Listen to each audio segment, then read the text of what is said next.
Hi, and welcome to the Scan Pro Video podcast. In this episode, we're going to do a roundup of the Media Production and Technology Show.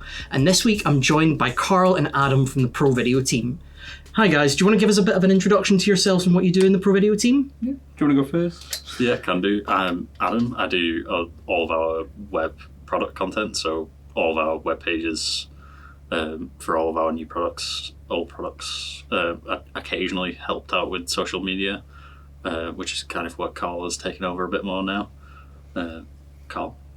I'm Carl. I came on as product specialist, bit of tech support, been retitled to creative lead, I suppose, doing a lot of our copy for socials, landing pages, mailers, that kind of marketing activity.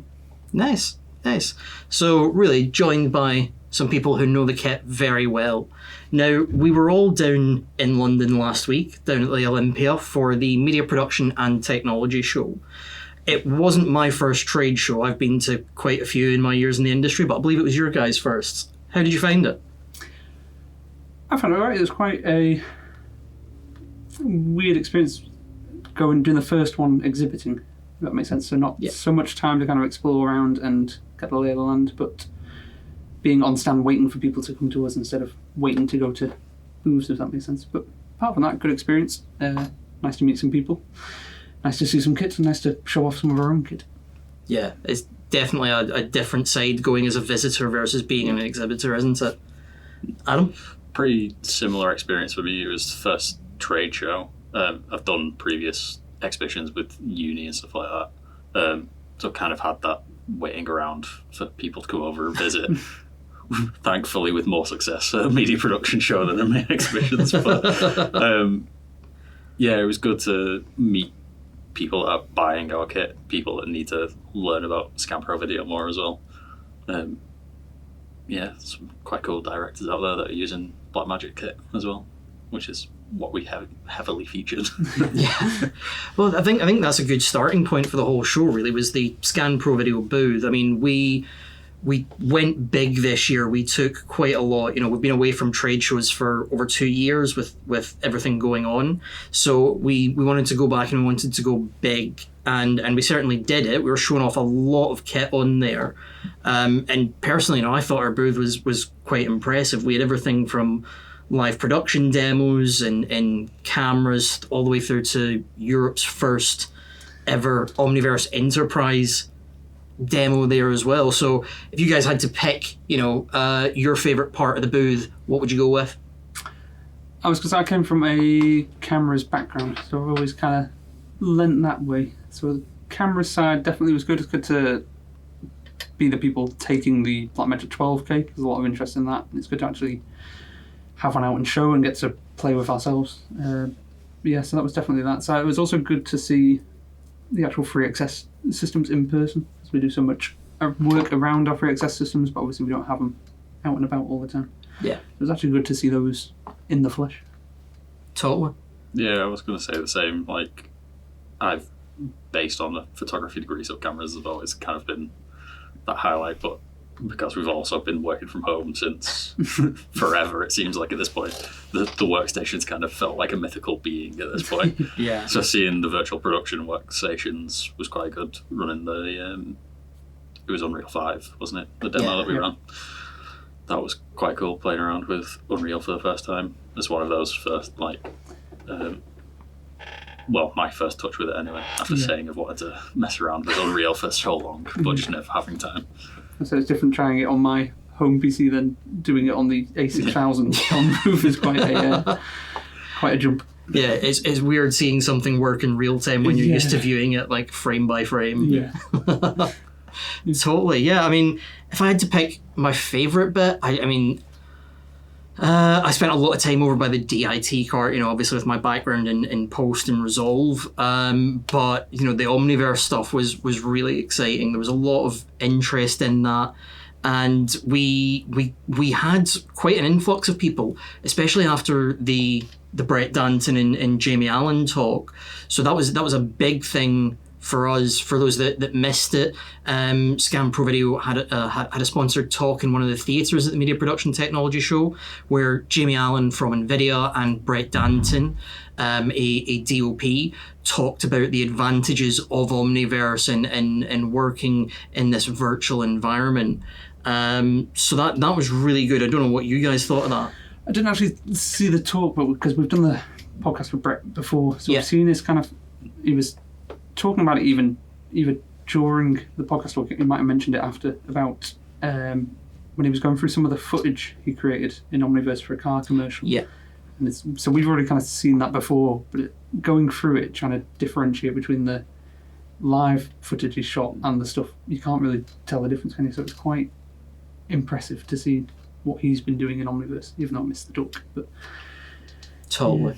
Yeah, it was weird seeing Brett in person and not through a podcast. Like, I almost walked up and said, hi, hi Brett, and then I was like, wait, I've never spoken to this man in my life before. This would be really weird. Yeah. But like that virtual production work is just, it's still just beyond mental, and it's happening now. It's like insane the amount of quality that you can get out of it now. yeah.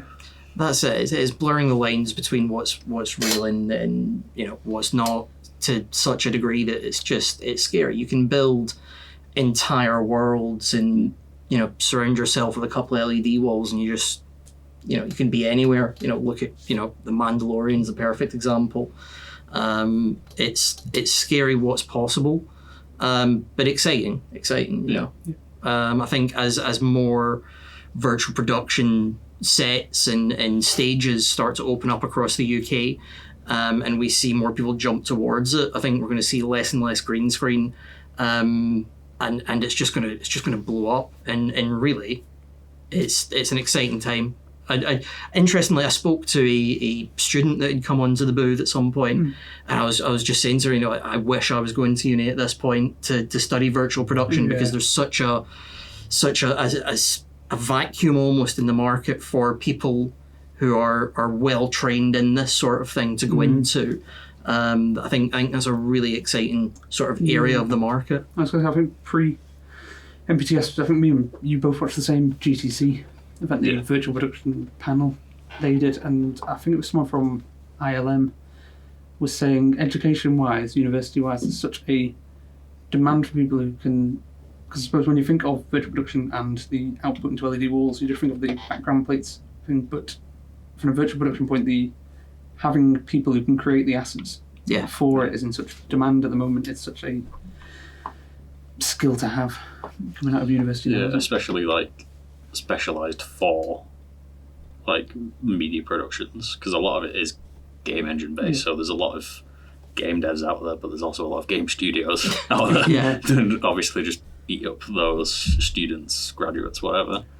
So that like specialised field of like VP for media broadcast is like such a vacuum at the minute. Yeah, totally. Yeah, so I mean, it was really exciting to see, the sort of first real world version of our virtual production systems. We've put together all these specs. We've worked with all these software applications and tried to build 3XS systems for virtual production. But it's one of those, you never really know what it's going to be like yourself until you actually physically get hands-on with it. We can sit and we can spec these systems and run benchmarks all day, but like you mentioned, we were running the Unreal demo, and it was incredible, to see what you can do, coming from a world of compositing where you're having to cache frames and constantly wait for your effects to build up to be able to just move through this 3D world and have it all happen in real time was just something else for me. I mean, I was going to say, it's become quite a buzzword for a lot of technology, hasn't it? Real time kind of developing, but like, it's mad to think what it takes system wise and power wise to do something so powerful like something virtual production. Yeah, and it's nice to see those systems kind of in the flesh, if that makes sense. Totally. Yeah, there's a lot of horsepower needed. The one that we had running on our stand was, if I remember rightly, it was a 12900 Intel with an NVIDIA A6000, so it wasn't sluggish by any stretch of the imagination. But it's what you need at this point. You know, it's if you want to get that real time performance, it is what you need. Yeah. And then there was, I mean, like you said, there's so much of it in the industry, that bit of a buzzword.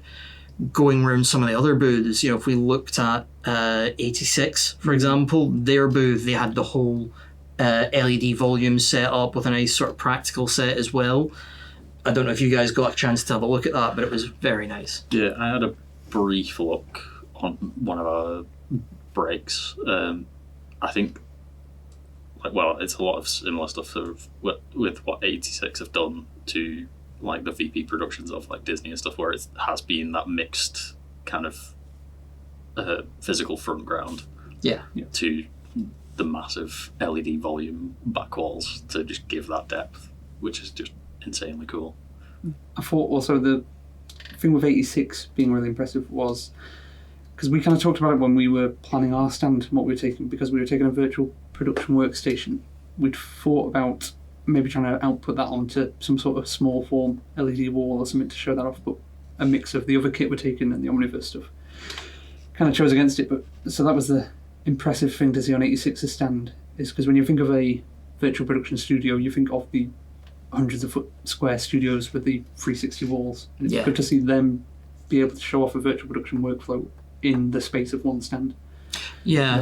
It's such a difficult thing to grasp, I think, as well, if you've not seen it in person, how good it can be. In-camera VFX workflows like that are just going to get more and more common, so getting eyes on and seeing it is great. And like I said, you know, we toyed with the idea, but there just wasn't the space on our booth. We'd too much going on with the Omniverse demo and the DIT stuff, the cameras, the live production, but not ruling it out for next year. Who knows, we might get a bigger booth and some LED walls. We did have enough digital signage to try and attempt one. We did, yeah. It would maybe not have looked as good as 86's. There would have been more bezels than anything. But that doesn't really work when you're seeing a bezel every couple hundred pixels, is it? But there's another one on the 86. Did you see the tracking they had on the LED walls? I only saw it after, because I walked past, didn't actually go walk around the set, but only saw it in the post after the tracking markers built into the LED walls. The first time I've seen that, I hadn't actually thought of that as a way of using the MOSIS. Yeah, so there's loads of different ways of doing it, and it's like MOSIS have a way. I think there's one called Ghost Track, where like it sort of flickers almost between your background and your tracking points just really quickly, so the cameras can stay tracked to it. It's all incredibly impressive, and it's one of those I'd hold my hands up now and say, you know, I need to know more about it. It's so cool what you can do, but it's just that emerging technology thing, isn't it? It's interesting, but I keep having a weird thought of how good it'd be for product photography. Like the amount of stuff that instead of building an entire set now, you can just buy some IKEA countertops, change the foreground, and then just change it into whatever studio you wanted in the background. Yeah, especially just take one product and then cycle through backgrounds quickly, couldn't you? There's quite a few people I know or I've seen that do something similar. They'll just, rather than a whole LED wall, they may just use like a TV or something as a background, but having the sort of moving and scaling with the camera moves is just that next step up. I think that's the really impressive bit. But yeah, I mean, obviously virtual production's a big part of the industry right now as an emerging technology, but there's still a lot going on. We saw a lot of partners there, so you know we had Holden there, and their booth was really nice. You know, it was that sort of smoothie bar set up with all the cameras around the edge. Non-alcoholic, I will say, but they had so much going on. They had cameras all around the edge, and one sort of side was just your more traditional cameras. They had Atomos, and then the other side was all NDI as well. And we took our own demo TriCaster with us, so we were showing a little bit of NDI. And I think, you know, if we're moving from sort of, you know, technology that just keeps growing like virtual production, I think NDI is the next step up in that. There was a real interest, from the people that I spoke to about it. I don't know if you guys came across the same sort of thing, or if you saw anything cool with relation to NDI whilst you were there, or... Yeah, there was quite a few people who came on our stand asking us. It wasn't our... Because it's the TriCaster is relatively a small piece of hardware that we have, so it wasn't a large on display at the front, was it? But there was quite a few people who came and specifically sought out NDI kind of solutions and how it works. So it was good for us to show that, and also I think it was nice to do not just the new tech PTZs, but also do it with a bit like Holden did the Bird Dog PTZs. We did have Bird Dog, PTZ and controller there as well.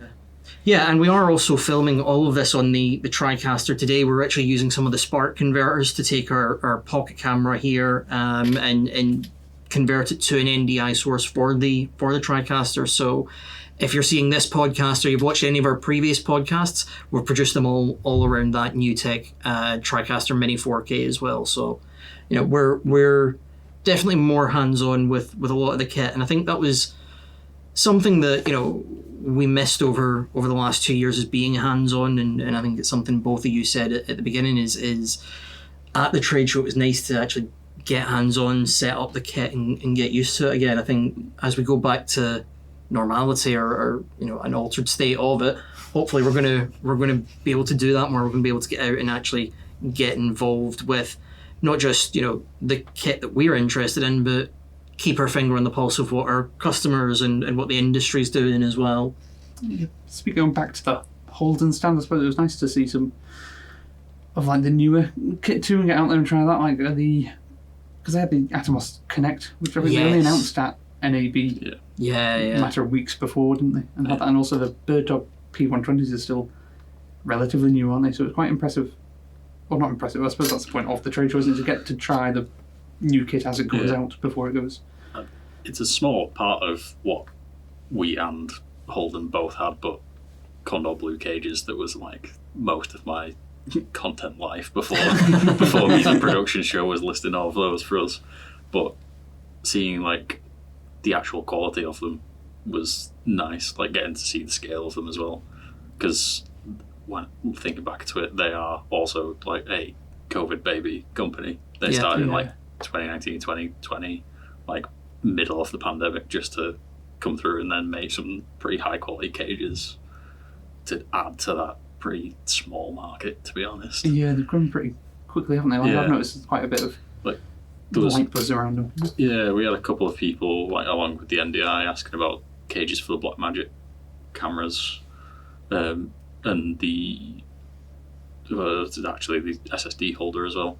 Quite a lot of people liked that on the 6K Pro that we had. Yeah, the small rig. Yeah, that had the LaCie rugged SSD in it. Yeah. Also, I keep forgetting how small they are.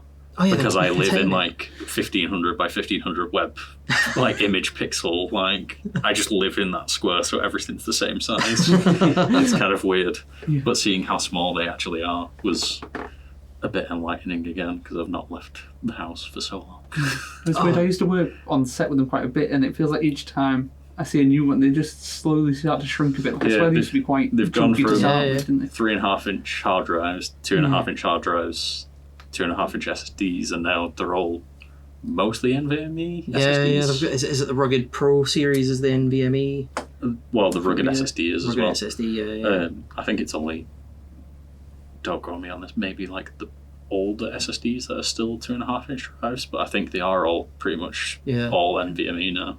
And they are bomb-proof. I mean, we even before we got set up on the stand, we had quite a lot of LaCie on the stand, and we'll sort of talk about that, I guess.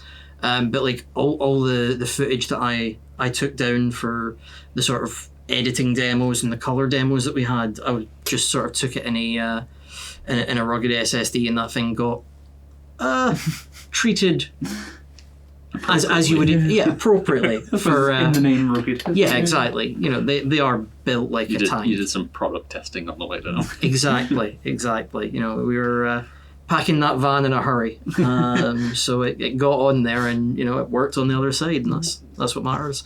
But yeah, I said, you know, we had quite a lot of LaCie on the stand, so obviously, you know, we used our rugged SSD for all of our footage. We had the rugged SSD as well on the pocket camera 6K Pro we had up there. We used that little small rig holder What else do we have? The one big over by the Premiere Yeah, Pro. that was on the Premiere Pro workstation. We had the 2 big on the DIT cart. Yeah, yeah. And I believe our studio team who were down there capturing lots of bits, you'll probably see some snippets throughout this podcast of stuff that we filmed there. Everything they were shooting was shot onto LaCie drives as well. So really they powered a lot of what we were doing there. Yeah. It was quite... I suppose they've just become such like a household... Well, not a household, but like set hold, I guess. You know, like you just recognise them on set and on location, don't you? And they just kind of fit in as part of the kit. Don't they? Yeah, I mean, everywhere you go, you see those orange Even drives. like through my mates, they're still running small like filming businesses. They're still working on student budgets, pretty much. They all have LaCie drives because they always work. You can just throw them in a backpack and they, within reason, not die. Totally. I mean, I think everyone here has been on set at some point and seen something break. But yeah, I can't ever think of a LaCie drive going on me. They are, like I said earlier, they're built like tanks. Those things. Yeah, I mean, who else did we see? It was so good to just sort of get out there and catch up with. Not just customers. If you came and saw us on the Scan Pro video stand, you know, thanks for coming. It was great to meet so many people that knew of us and didn't know of us as well. You know, there was a lot of surprise that Scan has this team that does so much with film and broadcast. I think that was a really big message that we got from people. But yeah, catching up with manufacturers, with friends in the industry. I mean, one booth that is always impressive is the Blackmagic stand. You know, it's very, very cool what they do, all the kit they do. But at MPS they had their classroom set up, so they had, you know, what was it, 3 or 4 rows of iMacs, and they were given training in both Resolve 17 and 18, which, if you've never been to a trade show and you get the chance to go and Blackmagic are there, it's always worth it. If you can, you've got to book in advance because these things go super early. But if you can get there and book yourselves in for one of those training sessions, you know, you can learn so much from them. Yeah, it's quite impressive how they're doing Resolve 18 so quickly. Similar kind of like with what Holden were doing with some of their products. They do Resolve 18 training while it's still in beta is quite... Yeah. The benefits of going to these trade shows, isn't it? Oh, totally. I think you know, one of the funnest parts of working in this industry is actually getting hands-on with kit. I think we're all in it because we love the images we make, we love the stories we tell, but also we love the kit. We love to get hands-on and play with it. And you'd think, you know, being resellers, we get to spend all day playing with it, but unfortunately that's not always the case. So yeah, it was awesome. And some of the stuff in DaVinci Resolve 18, the object mask where that basically just eliminates rotoscoping and being able to make like depth maps, so you can just really quickly sort of give your image depth and start placing objects behind and in front of other objects. And you can just do it like that. It really is just opening up what you can do in post, I guess. Yeah, that's my kind of predictions for future trade shows, especially with Resolve 18 being so kind of cloud-based. As the update is seeing what people are going to do on stand to show off cloud-based computing and workflows next.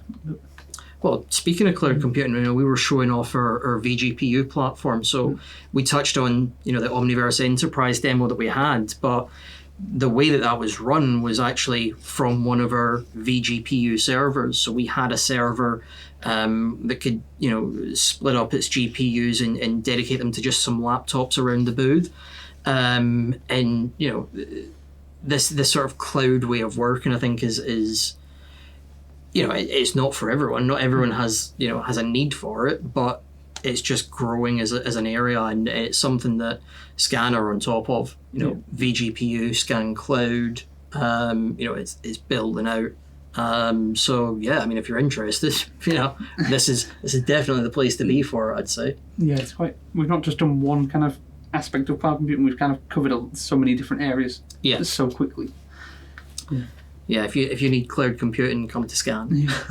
Yeah. Well, me and Guy, who isn't here today, like we stayed in like our Airbnb with Glyn, who runs our cloud and ran our Omniverse demo.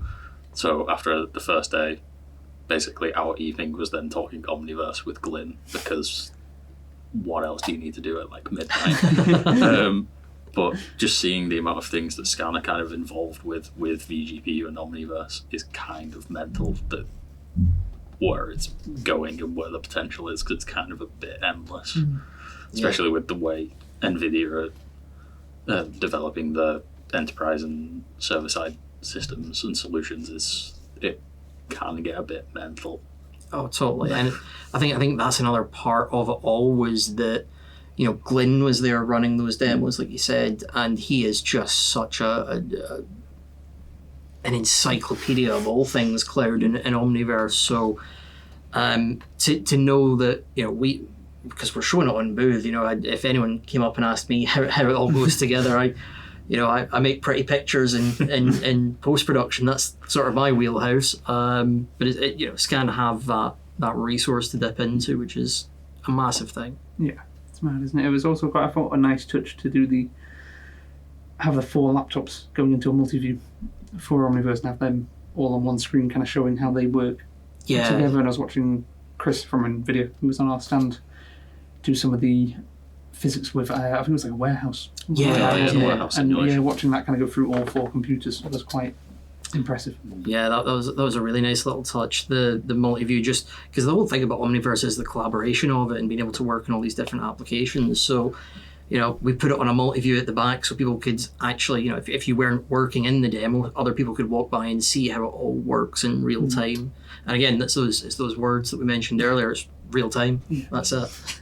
But yeah, so there was tons of stuff there. I mean, who else did we see? Was there anything else? There was a funny anecdote from our camera bench. Was we had Blackmagic 12K camera, impressive camera, first of its kind of sensor technology, above what we can do display wise, and we had a Joby GorillaPod next to it. Yeah, and a lot of people would come up and pick up the Joby GorillaPod and think, "Wow, that's."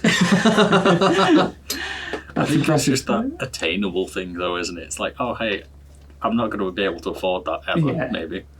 And then here's this GorillaPod that I can use probably daily at this point. I think in fairness, I think the 12K is for a niche kind of certain market, whereas the GorillaPod kind of covers a lot of aspects of all types of filmmakers, and they are quite, because they've got I can't remember what the actual weight limits are to them, but to actually use them and put them under heavy cameras. Yeah, they do like a 3K and 3 kilograms. Yeah, they do a 3K and a 5K, and I think they do some smaller ones as well for some lighter loads. But yeah, I mean, especially in like the creator market, sort of web delivery platform where people vlogging, they might be putting their camera in just about anywhere. Those GorillaPods, they're great. And Joby as well. We've had the booth was laced with Joby, and for anyone watching, you can probably see we've got Joby products here. We've got the new the Wavo pods that we're using to actually capture all our audio for this session as well. So yeah, I mean, some of the stuff they've got going on at the moment for the content creator market is really impressive. Yeah, I like the GorillaPod is what I always think of as like vlogger tripod. Yeah, like big DSLR on a extended curved up GorillaPod. Well, that's it. I It mean, looks nice, that style. Just yeah. It's like that. If you think of an external drive, we were talking earlier. You think of those orange LaCie ones. If you think of like a vlogger tripod, you think of Joby. And yeah, their new Wavo stuff's really interesting in terms of like going into that audio market. Traditionally it's been the tripods. So seeing them they do the pod mics. We've got the is it the Wavo Pro there sitting on top of the GH5. There's even the sort of small Wavo Air, the radio mics, wasn't it? Yeah. Dual input wireless mics. I do quite like the idea of the Wavo Pro with the active noise reduction in there. That's just quite a cool feature. They do also do I think it's the DS off the top of my head, that doesn't have the active noise reduction, but having built-in noise reduction on a shotgun mic's a kind of a cool little feature to add in there. Yeah, totally. Especially for, again, that vlogging market that might not have access to, VST plugins or something like that to do noise reduction. So having it built in is pretty handy, I'd say. I was going to go the other way, mine, but the Wavo Air, I think it's quite impressive for a lot of content creators. You'd think, I suppose audio is not always the first thing you think of, is it? But having an easy way to, without having a sound guy on set or something, having an easy way of using radio mics. Something like the Joby Wavo Air, because even our, well, not even, but because Gemma from our studio team was using those for the interviews we shot. Yeah. I mean, speaking of Joby and speaking of interviews, I think it's probably time to mention, we caught up with Paul Hill from Joby, from Vitek, about his time at MPTS. Obviously, we saw him there, but we wanted to get some of his thoughts now that the sort of dust is settling and just see how he got on with the show. So here's a little interview that we did with Paul Hill. So I'm now joined by Paul Hill from Vitek Group. Paul, thanks for joining me. How are you doing? I'm very good, thank you. Thanks for inviting me. It's great to be on here. No, it's great to have you, and it was great to see you last week at the Media Production and Technology Show. Obviously, we had quite a lot of Joby and Vitek kit on our stand, but you did have a stand of your own, and it was really nice to see. How did you find the show?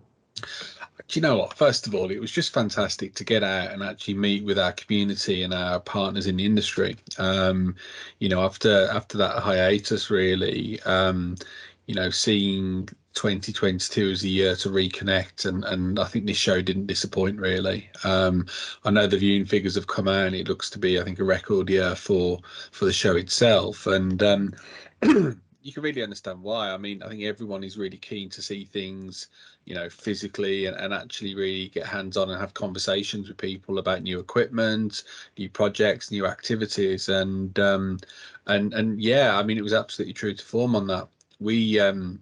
We decided to take one brand to the show, which is Joby, and obviously we have a number of brands within the imaging solutions section of the Vitek Group, but we wanted to experiment with this, and we sighted ourselves in the Mojo area with Joby Audio and some of the other pieces within the newer range, and yeah, it was fantastic. I mean, a lot of people probably know Joby from the quirky sort of gorilla pods, very much a vlogging essential. And I mean, when we acquired the Joby brand in about 2017, I think it was, that was certainly where it had grown to and done very well, both in mobile and for cameras. But I would say it's quite unrecognizable, but the change has been pretty substantial, and the Media Production Show was actually the first time that fully sort of developed brand with lots of different product areas and categories really came to light. So yeah, pretty spectacular, actually. Yeah, you mentioned there that you took Joby as the brand that you were showing, and the Joby audio products. I was wondering if you could just give us a rundown of some of the new stuff from Joby that you were showing, if that's all right. Yeah, absolutely. I mean, audio's certainly been one of the biggest pieces, but there is more. But I'll start with audio. So for a few years now, we've done a couple of entry price point microphones, the Wavo Mobile, pardon me, and the Wavo. These are small mics for smartphones and for cameras, just to sort of that next level up from the inbuilt audio that you'd find on those devices. But what we launched earlier this year is a whole range of audio devices that really step up a level again. And really the hero product around that is the Wavo Pro. So this is an on-camera microphone, sales spec 269, look at that, and is designed to be a real quality microphone for really upping your game in terms of audio. So a number of key features to this, because obviously, we're not the first to bring a microphone out to market, but there's a number of bits that were quite unique. Its design's quite different, and it has a sort of almost like a double chamber design to it, which it looks quite unique to it. Inbuilt in that, first of all, is a lithium battery with 6 hours battery life. It's chargeable via USB-C. So certainly moving away from the sort of AA battery style to something that's got lots of capacity built in. You've also got some really cool features. So, I mean, the first one being the ability to actually control the sound and the levels actually via your smartphone. So you can Bluetooth control the mic, and then you've got EQ control. You can save presets, and you can either have a basic mode if you're just wanting to play around with things, or an advanced mode if you're more of a sort of an experienced person in terms of controlling sound. So it gives you a lot of ability to really, I guess define the feel of the audio that you're recording, much like you would in terms of controlling the look for recording video content. On top of that, it also has some nice features like a safe track. So it records a minus 10 decibel track. So it's using the left and right channel, so you can split them off. So you record one track as the track that you're trying to record, and then it records on the other track as the minus 10 decibel. So it gives you that safety that you can obviously cut into that should you need to in post-production. So real nice feature which you can toggle on and off. On top of that, there's also the ability to actually plug in an additional microphone as well. So actually having an on-camera mic with an additional input. So if you wanted to drop a lav mic or something like that in, then it just gives you a little bit more control. So that was really well received, and we were really surprised by the positive response to it in what is a professional environment. Actually, people really seem to get what we're doing with that product. Below that, there's also the Wavo Pro DS, which is a slightly sort of de-spec'd version of the Wavo Pro at a lower price point. So it removes the smartphone app control, but still has a lot of the same features.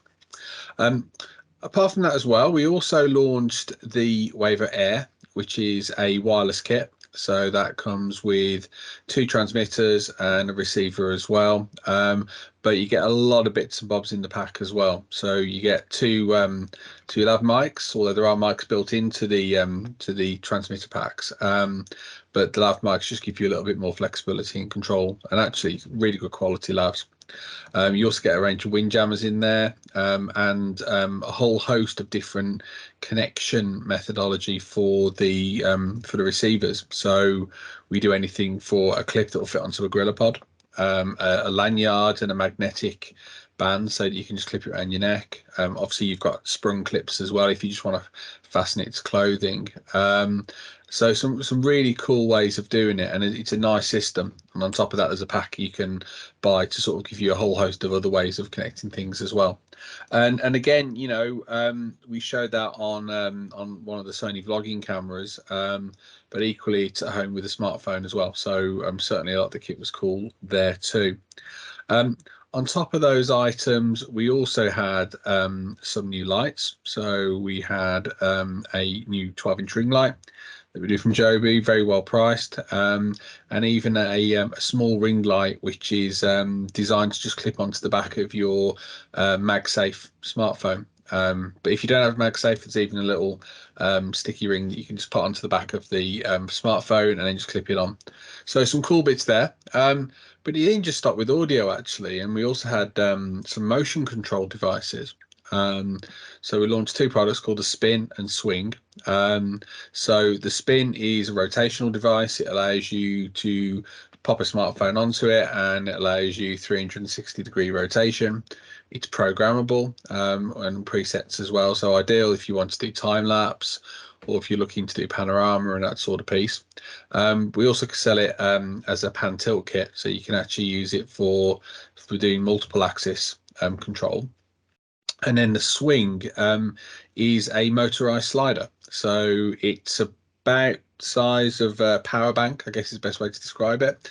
And it actually splits and allows you with a smartphone or a very lightweight camera to actually have a linear sliding movement.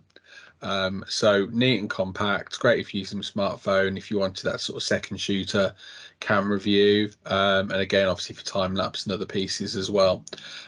So some really cool sort of vlogger tools and content creator tools that are not overly sort of difficult to use, very sort of pared down in terms of doing the sort of things you'd expect to do if you're using a smartphone or a sort of the compact vlogging camera, and well priced. So those were certainly some of the highlights, but we took a lot more as well. Yeah, yeah, definitely. And it's great to see like the products that Joby's bringing out for that sort of creator and vlogger market.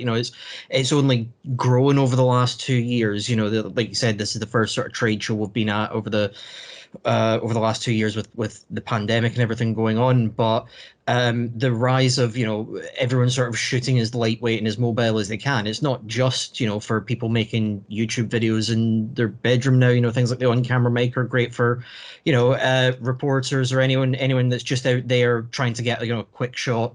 Whether it's the on-camera mic or even the Wavo mobile ones that you plug into your phone as well. So there's a lot there that's accessible and easy to use, as you said. Yep. But there was also floating around. I don't know if we're allowed to talk about this, but there was also the new Manfrotto gimbal floating around as well, wasn't there? Yeah, I mean, we took a few pieces with us just to showcase to some of our partners really. We've been quite busy in terms of launching products over the last few years. So although we only took Joby, we took a few other pieces with us. So what we've done over the last 12 months is really look at the building and classification of a full-on ecosystem for sort of mirrorless cameras. And so we now have three handheld gimbals in our range. So we've got the 220 and the 460, which came out a little while ago, which are good quality gimbals holding 2.2 or 4.6 kilos. But we recently launched the 300XM, which is a modular gimbal, holds about 3.6 kilos. So, it's going to hold a decent weight of a camera and lens combination.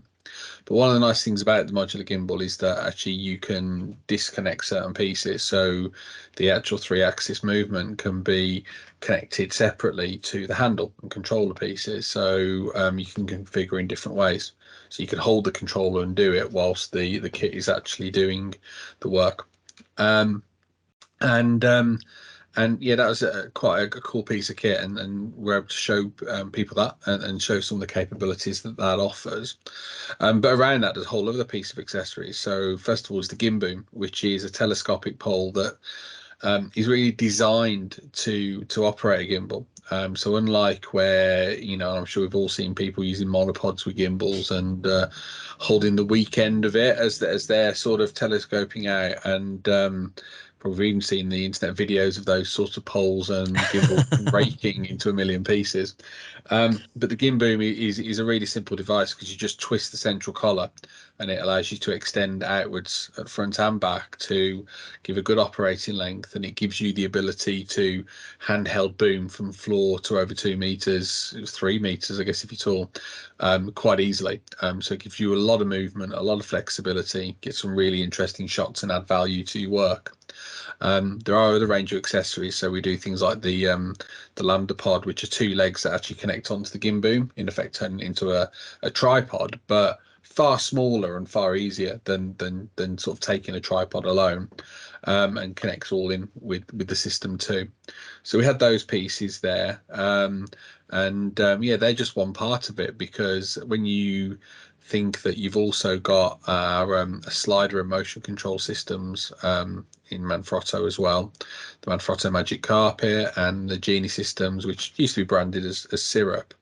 Then when you put all those together, then you have a really broad family of products that are actually able to give you a lot of control as a content creator. The thing that was probably the standout product of the show was actually what's called a QR catcher, which is our quick release device. So this is a small item that looks a bit like a hockey puck, quite small, quite neat, and allows you to easily attach and detach items. It's a brilliant item if you want to connect tripods onto a slider, want to pop the gimbal onto a slider, for example, to do movement and activities that way. Great for connecting heads to tripods as well. It's also a really cool tool for PTZ cameras, and a very easy ergonomic way to actually connect a PTZ onto a support device, which is certainly something that we see people doing too. So yeah, I mean, we've launched a million other products apart from that, but certainly those are the ones that we brought to show people and really capture some of their imagination. Yeah, I was going to say your encyclopedic knowledge of it all is very impressive as well. Considering how many products you released and you know them all off by heart, it is very impressive. So before I let you go, I mean the last question then, whether it was on your booth or any other booth, what was your sort of standout from the show? What was the thing that stood out to you the most?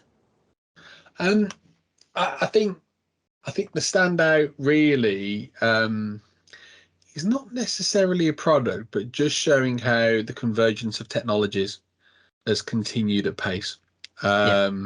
And how on a mechanical level, robotics and PTZ actually is certainly moving forward and is becoming a more and more everyday product for a range of different scenarios.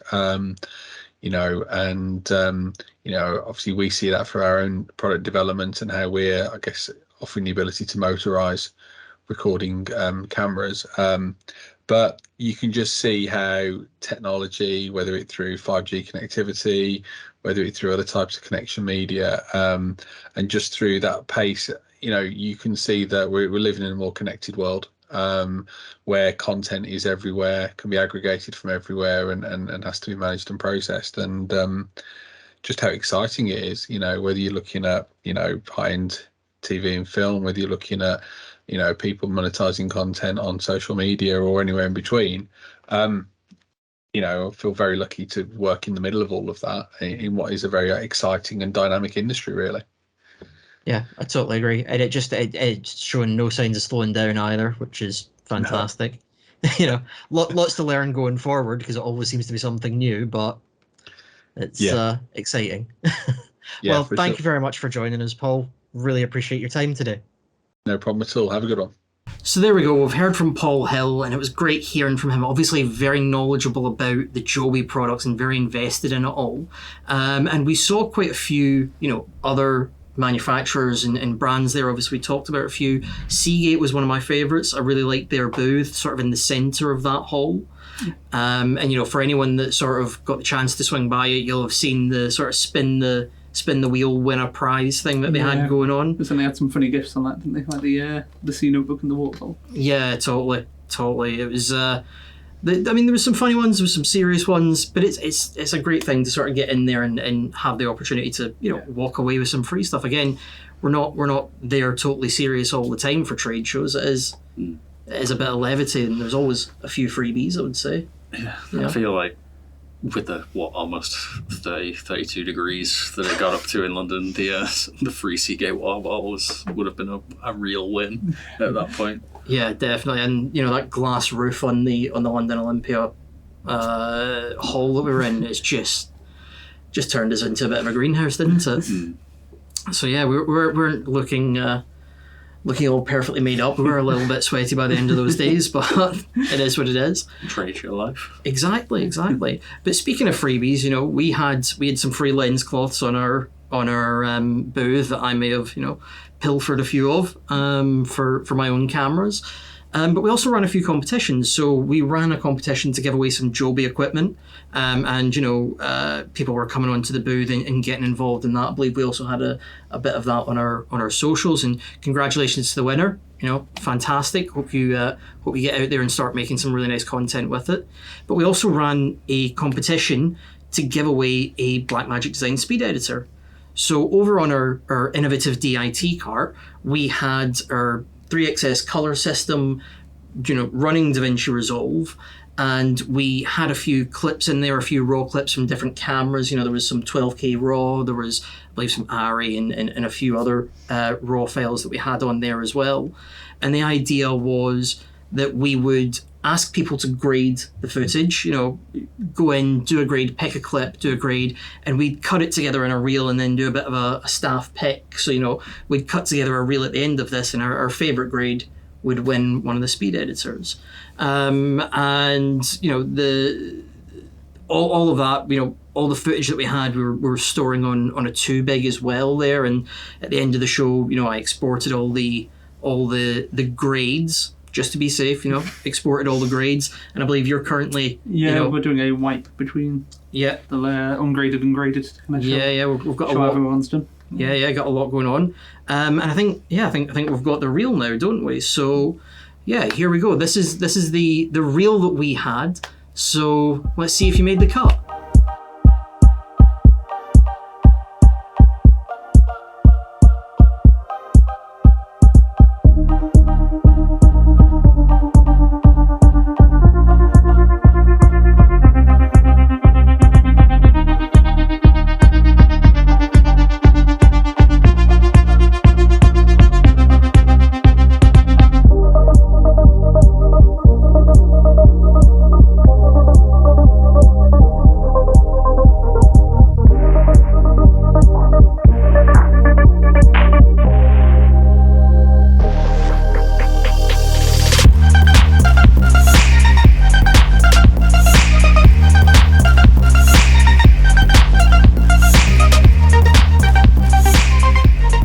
There's a few of the shots that were graded on stand, from people that came up and wanted to get involved. And I don't know about you guys, but that was the first time, the Resolve system where I spent most of the show, really. It's the first time that I've really been hands-on with Windows 11 Pro. Generally, when I'm sort of editing and grading and I'm doing a bit of freelance work, I don't upgrade immediately because I'm very panicky about, things not working or going wrong. But overall, far quicker than I'm used to, and no issues at all on stand. Yeah, it's quite funny. You get quite stuck in your ways with operating systems. It took me a while to go from Mac to Windows, let alone go from 10 to 11. But yeah, it was my first time using it too. It was quite good because between all our workstations, I think we had the Resolve one, the Premiere Pro workstation, and then also doing Unreal. Yeah. All the assets we had for that and all the files we had to kind of work through. It's quite nice. That kind of user interface works quite well for working through it all in the background, doesn't it? It was the Premiere and the virtual production systems both had the benefits with Windows 11 Pro of working with the Intel 12 gens as well to make full advantage of those, which is, I think, going to be so good. Just having that full caching potential all the time. It's just going to be so nice. It's a slippery slope, though, isn't it? It just makes me want to build a new 12th gen system. My bank balance disagrees.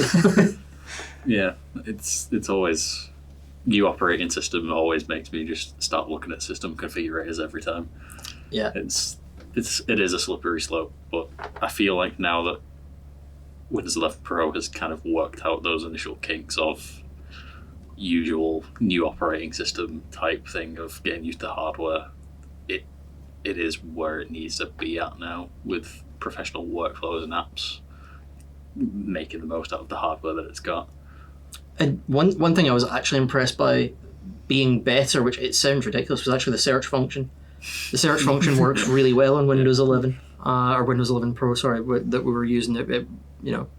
It's a lot better. A lot better. It's the little things. It's those little minor upgrades. Obviously, you've got to get used to the new user interface. Yeah, I thought I was going to dislike the new UI a lot more than I did. It's just a lot nicer and cleaner now than it has been. So, I mean, it's quite easy to be quite stubborn, isn't it, about your old operating system? It's fixed in it, but it's the same as any bit of kit, I think. Once until you're sat down in front of it and using it, and you go, oh, actually, this is a little bit faster, it runs a little bit smoother, it just works a little bit better. Well, it's quite nice to use it in a but more time restricted situation on setup, trying to get everything ready for the day of the show instead of just kind of using it at home in your own leisure. Yeah. I think I'll try this out later, or I'll use this function in a bit. It was quite good to actually test it properly, Yeah, totally. And we had, like you mentioned, we had the sort of virtual production systems, with the Premiere Pro systems, we had the Resolve system, we even had the small live production ATEM system. So we had an ATEM mini set up that was all running off a laptop, running Windows 11 Pro as well. So I almost forgot that was running Windows 11 Pro because we had the ATEM software up that much. Yeah. And we just had it open all the time. I forgot to look at the taskbar and stuff. Just listing all the kit that we had, we had quite a lot with us. We're seeing a similar thing with NVIDIA GPUs. Not to take it a different direction, but like between the free workstations and the laptops we had, NVIDIA 30 Series Ys, we pretty much had most of them. Yeah, we nice had one. 3080 Ti with the 3090. I think the laptop was one of the 30. They were 3060s, I 3060s. believe, and those laptops that we had. Yeah, and we had the PNY A6000 in the Yeah, virtual PNY production Pro. system as well. Making all of the RTX Studio cards now. Just, Yeah. They also look really nice. Oh, they do, don't they? They're that sort of golden black, sleek. Yeah, I was thinking we could have had that system on display turned off, and I still would have been quite impressed Yeah. by it. Yeah, and I think that's the big thing. These RTX Pro cards, the A5000, 6000, the amount of memory that you get with them. When I was first looking at them, I was like, that's a lot of GPU memory. Are you going to be pushing that? But obviously, with virtual production, these sort of virtual sets, Unreal that we had going, just cut through it. I was nervous, when we, obviously spec and everything, we put it together, and I was like, oh, this should be fine. Then when you actually start getting to the setup and you're putting everything together, we're putting Unreal on the system, I'm like, oh, is one GPU going to be enough? But that A6000 didn't. Yeah, the PNY A6000 didn't miss a beat at all, did it, all week? Well, they're so impressive just one on their own, let alone when you Yeah. start pairing them together. Yeah, totally. Those cards, and then you get the Quadro Sync cards as well, and yeah, there's a lot of exciting hardware. Yeah. I just wish I could afford some of it. So I'm just thinking of what was on that back wall there. Next to the virtual production systems, we also had some Nanlite kit as well, which is pretty new for the Pro Video team at least. Getting hands on with those new Pavo tubes and the Forza 60B as well. And yeah, they worked really well, didn't they? Yeah, I'm not sure. Did either of you two get a chance to use the app? I didn't get a chance to use them the up app. on stand, so I thought I'd get the app out while we're setting them up. And did kind of a mix of the, I can't remember the name of the effect, like the pixel effect as it cycles through the Yeah, light. yeah. Or then I think went through, you can use your phone camera as like an ink dropper Nice. for the light. So each four of them is our Pro Video hex gradient. Very going nice. across. Small touches, no one noticed, but I took pride in it. Well, that's it. I mean, I think the app, from what I've seen and from what you were doing, works pretty smoothly. And I was really impressed by the lights themselves. They're really ruggedly built, and they kick out quite a bit of light. I think they're One of the small, strange features I really like about them is like is it octagonal end caps now? yeah. Oh, yeah. So you can just like kind of angle them. If you don't have a stand, you can just leave them on the floor and angle them round. Just a strange little nice touch. Yeah. For totally. most of my strange setups. On either end, they've got the 1/4-inch mounting threads as well, so you can just throw them on a lighting stand or a tripod or anything like that. Really, I mean, even if you've got, I've got some of those little Manfrotto. It's like the Manfrotto Pixie, I think they're called, the really small tripods. Yeah. Oh, yeah. So yeah, you could just screw one of them on the end and just have it as a little light somewhere, anywhere. Yeah. Well, it's quite like even the power output to them. Like Yeah. on stand, they were relatively bright. Trying to keep them down. I think they were down to 10%. They're still getting a bit for people sat next to them trying to have a conversation. If that was 10% and some of the blown out photos I got of them on stand. Yeah. So, Well, there was that, and we had the Forza 60B as well, that little Yeah. sort of LED cob light that they had, and I had to put it up and angle it down at the Omniverse sort of stand bit that we had, and I just, because we had so much kit there, and I was trying to do some sort of nice lighting, but it was bright. It was Yeah. really bright. Yeah, it's my first time seeing a LED spot like that, isn't it? Dado light. yeah. And the output on those is also quite powerful, isn't it? That's it. I take it they weren't at 100% the whole time either. Oh no, not at all. And to be fair, when we were all setting up for this podcast, we were talking about the rise of LED lights, and are we still going to be using tungsten in a couple of years' time? And the way it's going, I think the cost of LED lights to the power that they can kick out. We've got LED lights around us here doing all this. The fact that they're cheap, portable, easy to use, we can handle them as well. We don't need to have big thick gloves on. Or just the environmental impact. Yeah, I was gonna That's say, what you were like- going to say, wasn't it? The efficiency of them as well has got to be an insane factor for a lot of productions now as well. Totally. Yeah, there's a lot going on with them, and I think Nanlite are really sort of at the front of that as well. Yeah. So there's a lot of exciting exciting stuff coming from them. We had was it the 15X, the sort of smaller ones, but they do. Is it the 30X and the 60X that are up to they like go up to 8 feet or 8 something foot like that? long, yeah. Yeah, 8 foot, 4 foot, 2 foot or something like that. Yeah. I also just really want to see them set up as the LED scroller at some point. Yeah. Where you can load an image or text through them.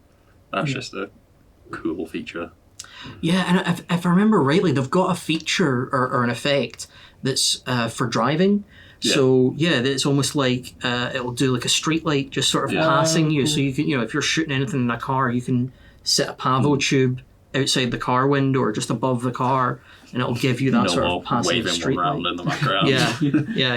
You've not got a poor assistant just sort of spinning one round. Yeah. So I mean that nanlite stuff I was really impressed by as well. I think just everything, the whole team, all the kit that we had, it all ran really, really well. And we worked hard. We did play hard as well. There was a nice after party with Trevor Nelson there. We got to rub shoulders with some people that we haven't seen in a while. Had a few drinks, got chatting, and overall, I think it was a pretty successful show. There was we also talked about our talk that we had with Brett and Jamie. There was also talks from people like Louis Theroux, who I know Becky that works in Pro Video was very happy to see there as well. So we had a lot we had a lot going on. Walked It was past good our stand fun. at one point too, didn't he? I didn't see him. He walked right past us on the DIT cart with me and I heard he'd already tried Omniverse, but he's sick to death of it. But so there was a lot going on. It was good fun. I don't know that we'll be exhibiting at any more shows this year, but we'll definitely be at a few, and we know we're going back now to MPTS next year. So if you missed us this year, feel free to swing by next year as well, or if you're down at any other shows, we might see you there. But anything else you guys want to throw in? I was going to say, the only thing from me was the best creative use of cameras pointing at example demos, if that makes sense. Stock background demo stuff. Yeah, so between the Holden Smoothie Maker and the Canon cake stands. Canon shooting at cake. Holden had the smoothie. Was there anyone else? I can't remember what Blackmagic had at the back. Didn't see those. Yeah, I think theirs was know just... Red had theirs just facing out into the crowd at the bar. Yeah. Well, you can't go wrong with a good bar. So, I think... Yeah, I think the best two were Holden and Canon, because food is all we needed. Yeah. It's long days at those trade shows, All you want is a bit of cake or a smoothie. Yeah. Awesome. Well, thanks for watching, everyone. Hopefully you've got a little bit of an insight into the Media Production Technology show if you weren't there, or if you did come and see us. Thanks again. It was great to see you there. Hopefully we'll see you at shows in the future. And again, anything you're interested in with regards to cameras, lighting, live production, Scan Pro Video, we're here to help.